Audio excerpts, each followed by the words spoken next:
Welcome to Healing Wisdom, a Thursday morning talk show featuring guests sharing their stories and knowledge. We discuss the healing aspects of the arts, metaphysics, social justice, and adventure through all types of terrain. So join me, Pandora Peoples, here on WOMR 92.1 FM in Provincetown and WFMR 91.3 FM in Orleans. We're streaming worldwide at WOMR.org.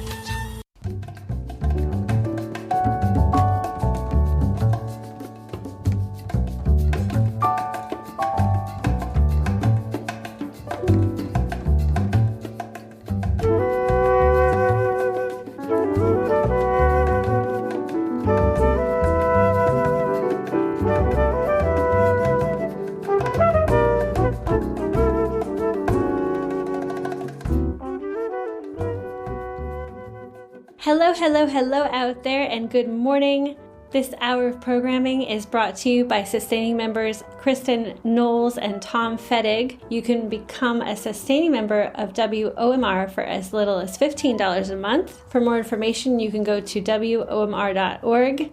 Our guest today is jazz trumpeter and composer Summer Camargo, who will be performing at an outdoor concert in Chatham. It's an evening of jazz on July 18th at the Atwood Museum. Jason Anik and Henry Acker Quartet will also be performing that evening as part of the Atwood's Summer Music Series. The concert will be outdoors.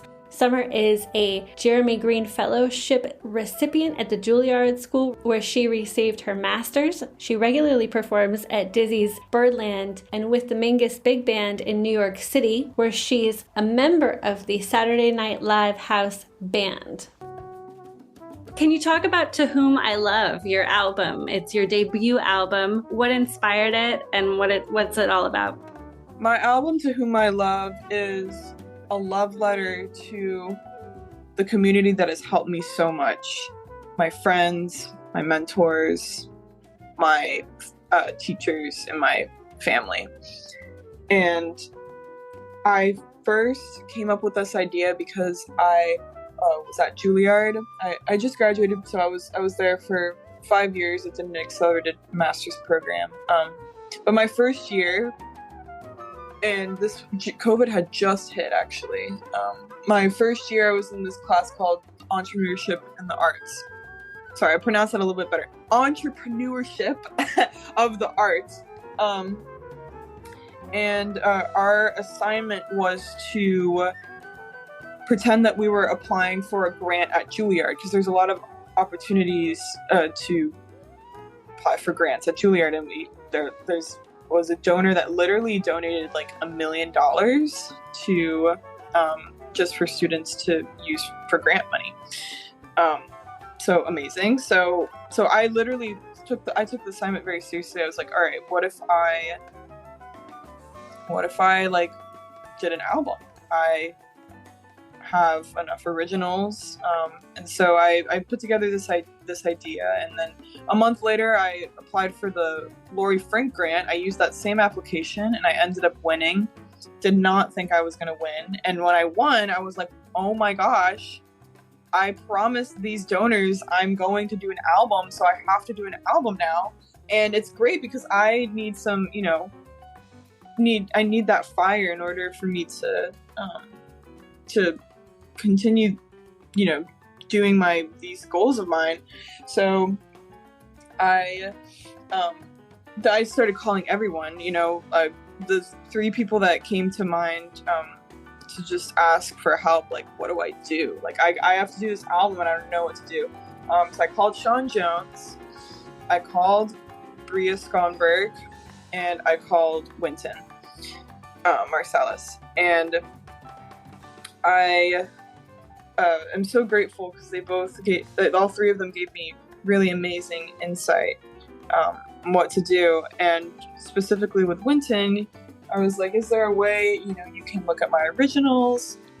And other people were really involved too, like Andy Farber and Mike Mossman were looking over my originals as well and giving me ideas with how to arrange them and stuff. But when I went over to Wynton's place, he was the first person that mentioned Blue Engine. and Jazz Lincoln Center's record label. But I had to sort of pull it out of him. Like, I was like, what do you mean, Blue Engine? Like, can I? He's like, yeah, you can. They're starting to have other artists like on their roster and stuff, and or people or other albums, and then just Jazz Lincoln Center Orchestra members. But he didn't really talk about it that much with me because he didn't want to make it seem like, he was pressuring me to be a part of Blue Engine, which he totally wasn't. I was like, I want to do that. That sounds amazing. So he put me in touch with Blue Engine, and they were happy and excited that I wanted to record an album with them. And that is how my relationship with Blue Engine got started. And of course, I've had a great relationship with Jazz Lincoln Center since high school, from essentially Ellington competition. So very, very grateful for Jazz Lincoln Center. I definitely wouldn't be here in the city, certainly not at Juilliard doing jazz, if it weren't for Jazz Lincoln Center and their educational programs. They gave me really made me feel like they were my first home in the city, for sure, 100%.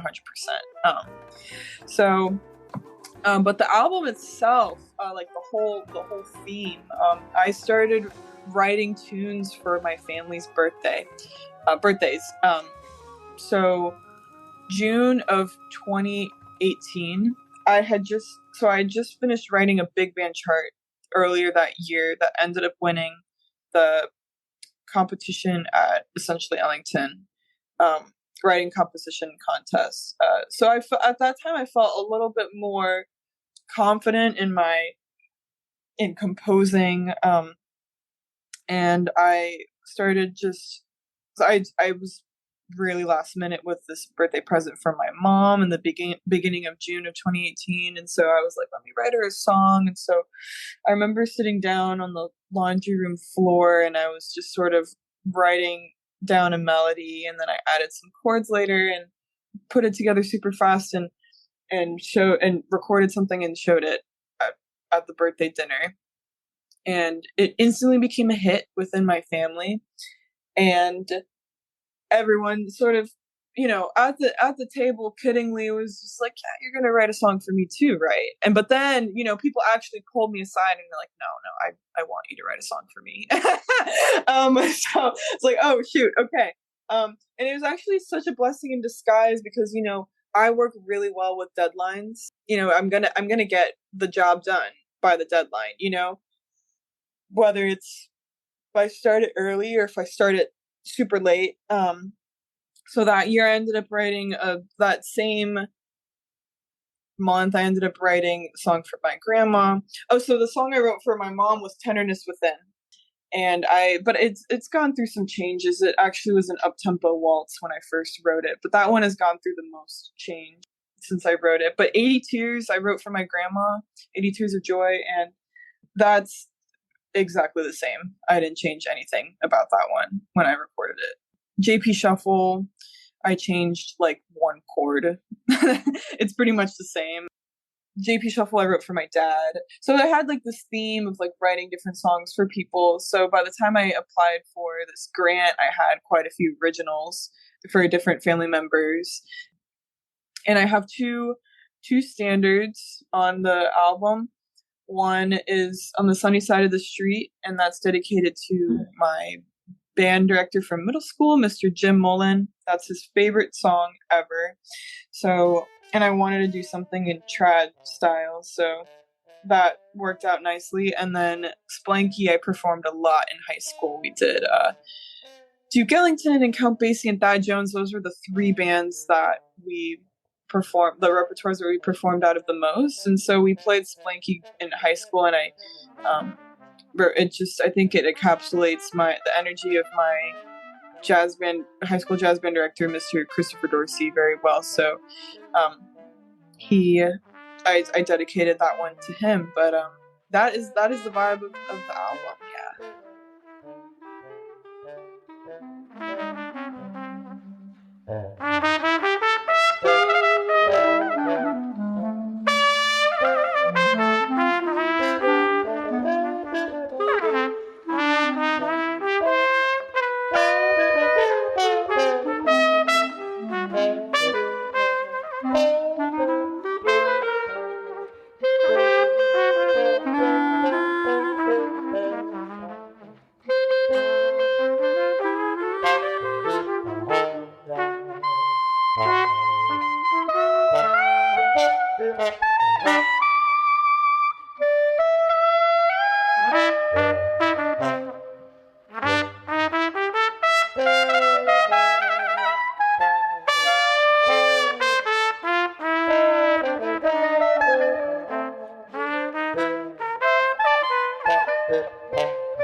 So you just received your master's degree majoring in jazz studies and you teach master classes. So I'd love for you to talk about your lifelong relationship with jazz and music.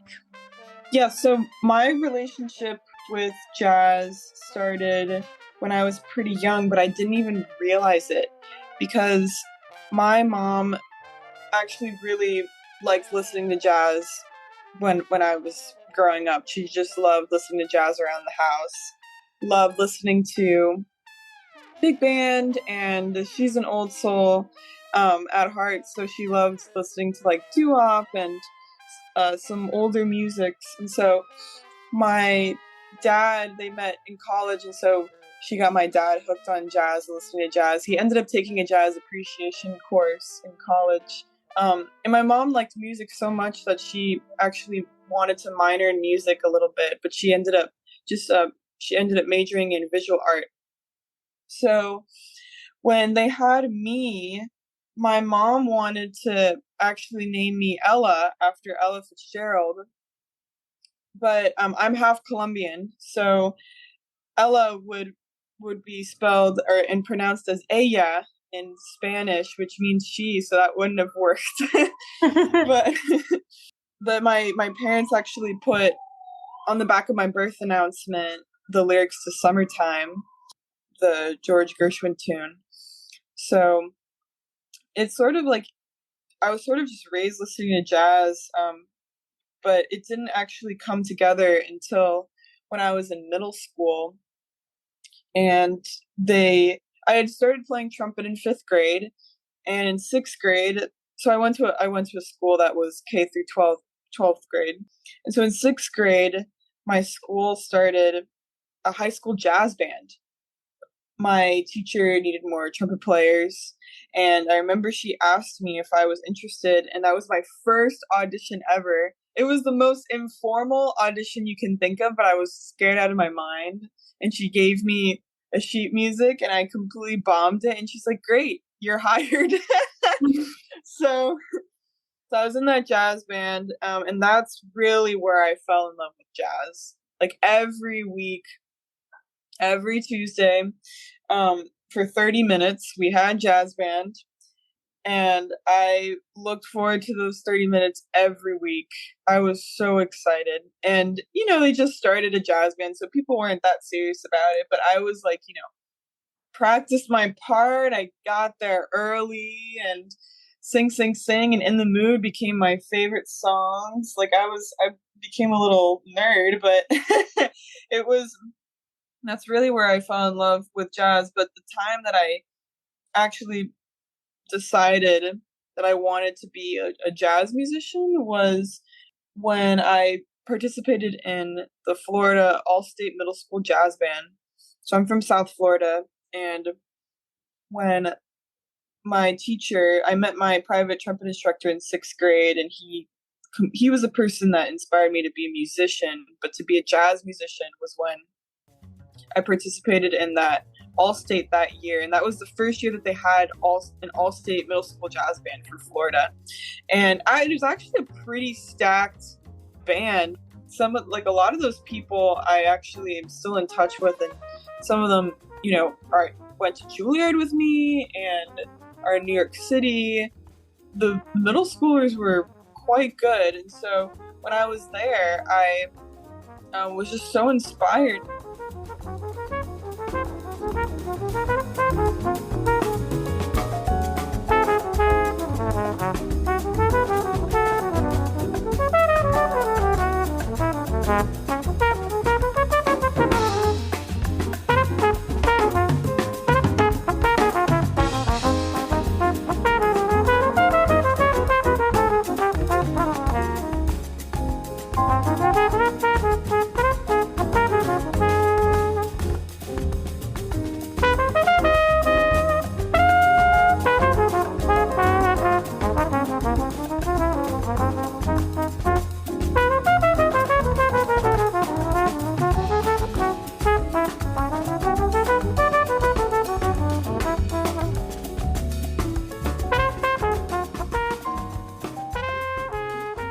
Being in the Saturday Night Live house band has been a dream come true. Even like something that I wasn't even thinking of before. Like it completely was not on my radar whatsoever.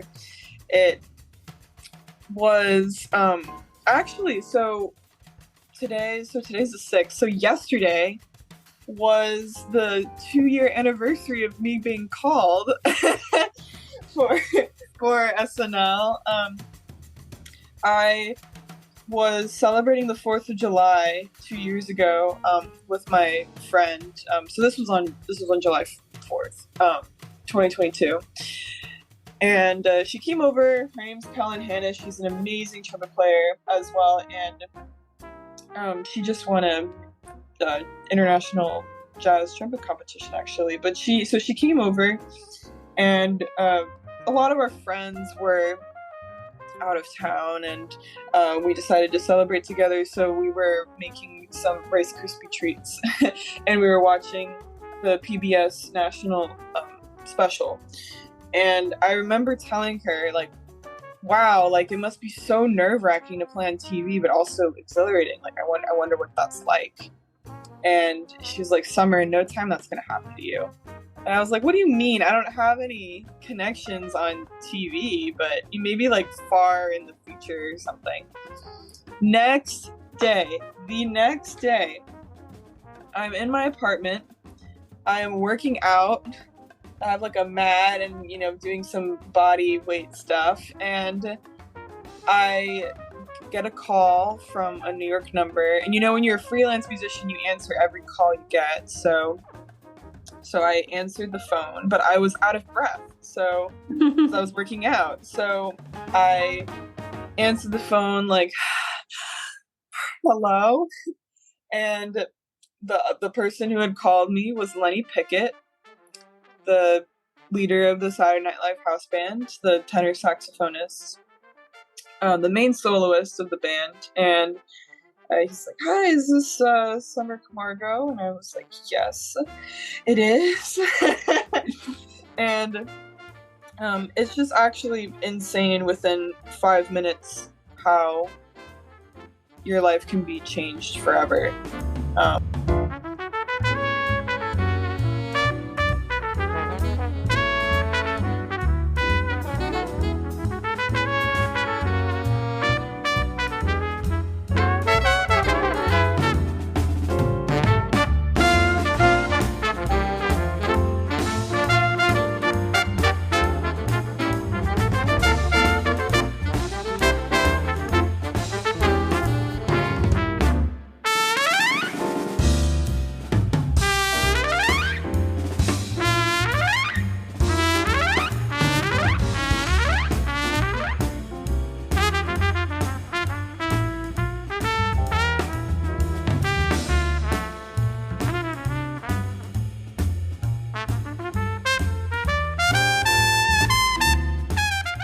You toured Cape Cod and also toured with musician John Baptiste. So do you want to talk a little bit about that?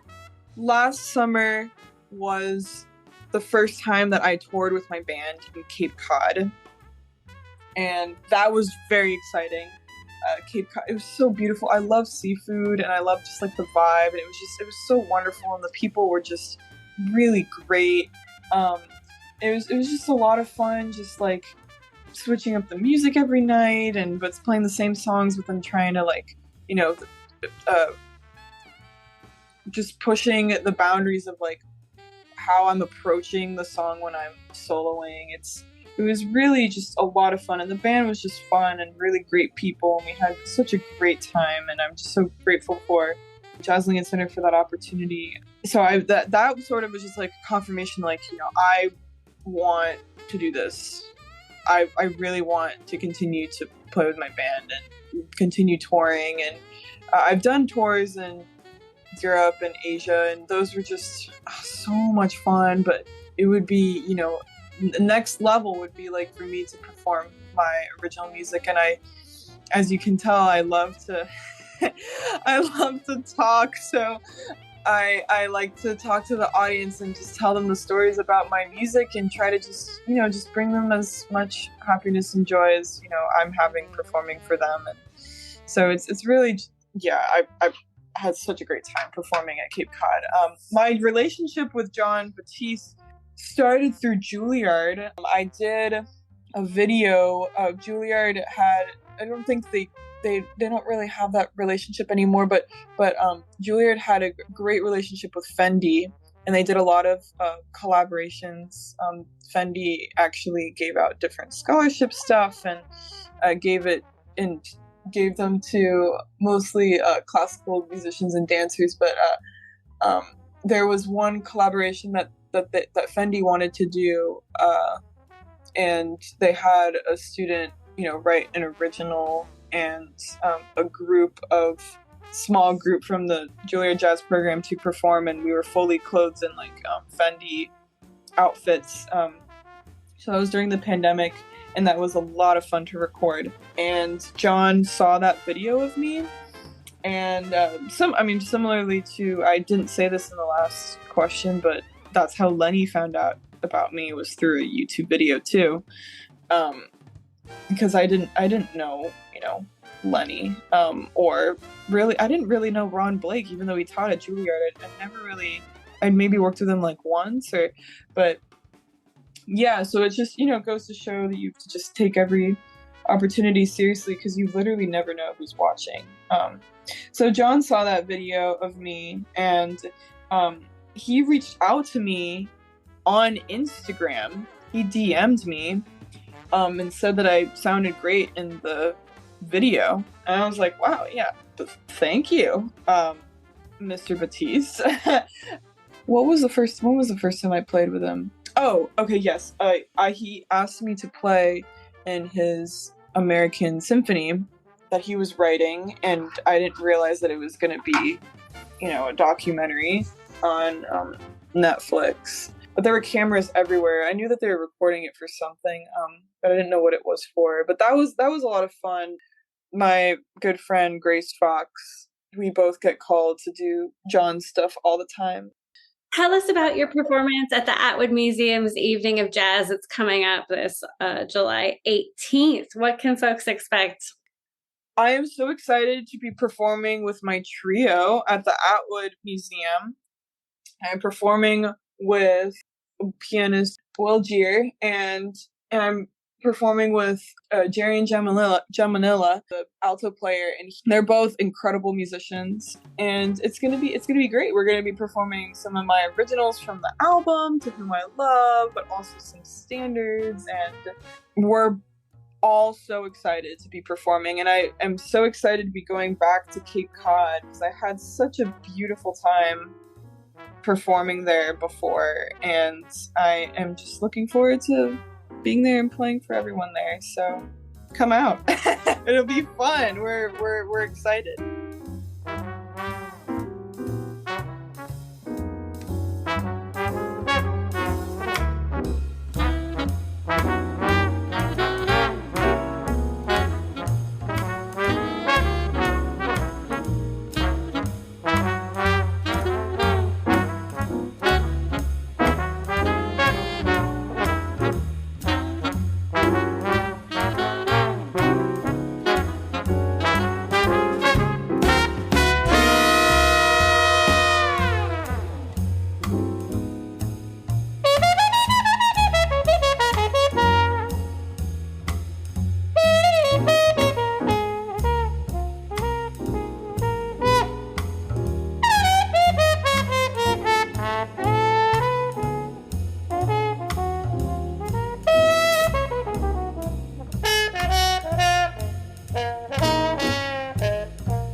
You've been listening to Healing Wisdom at Outermost Radio. All of our shows are podcasts at WOMR.org. Also check out healingwisdomradioshow.com and contact me at pandora@WOMR.org.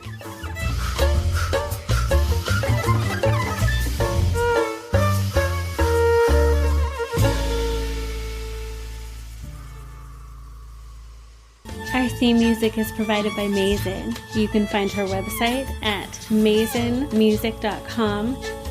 That's MAESYN.